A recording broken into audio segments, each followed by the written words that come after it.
The last episode of When Life Gives You Tangerines gave us a heartwarming and beautiful ending, making us cry once again, even until the very end.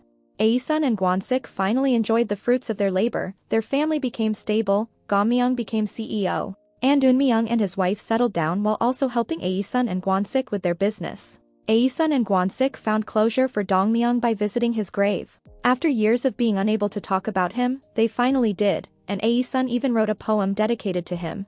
However, their happiness was short-lived when gwan-sik was suddenly diagnosed with cancer, already in its advanced stages, leading to kidney failure. He underwent treatment, with Hae-joon personally taking him to the hospital, but his health continued to deteriorate. One night, gwan-sik asked Dong-myung to stay by his side, and they talked all night about how wonderful her mother, Hae-joon, was. At last, he asked her to take care of Hae-joon for him. Dong-myung refused to listen, unwilling to say to her father, believing he would recover.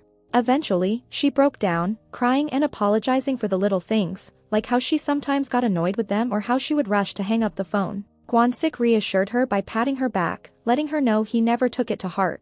When Gwan-sik returned home, the family welcomed him with teary smiles, trying not to cry. Later, Dong-myung appeared on TV as a guest lecturer, where she spoke about Hae-joon and gwan-sik, honoring their journey.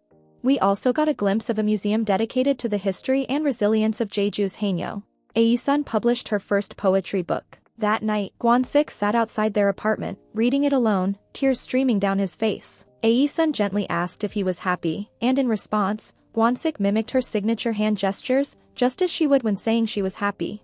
Hae-joon laughed, and they spent time together. As gwan-sik's final days approached, Hae-joon lay beside him in bed, crying as he softly patted her shoulder and sang to her one last time.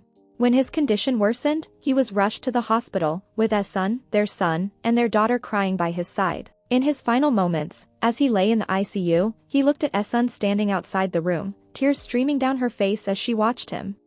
In that moment, they saw their younger selves as they bid their final goodbye. After gwan-sik passed away, the void he left was overwhelming for Hae-joon. She stayed in their apartment, but she continued to live and move forward. Fast forward to 2025, now in her 70s, Hae-joon returned to their old house in Jeju. The ending was heartwarming, as we saw Dong-myung and Eun-myung visiting Hae-joon in Jeju, and we learned that her poetry collection had been officially published, thanks to Dong-myung submitting it to an publishing chief editor company named Chloe Lee. Later, it was revealed that Chloe Lee bore a striking resemblance to Hae-joon's mother.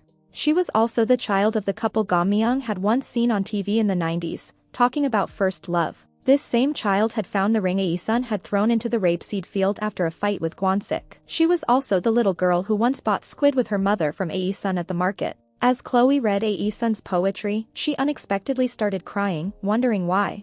She then said she just felt proud of Hae-joon. Hae-joon told Dong-myung that she was content with her life and that it would have been a shame if she had given up halfway. She was glad she had lived through everything, embracing her poetry collection with happiness.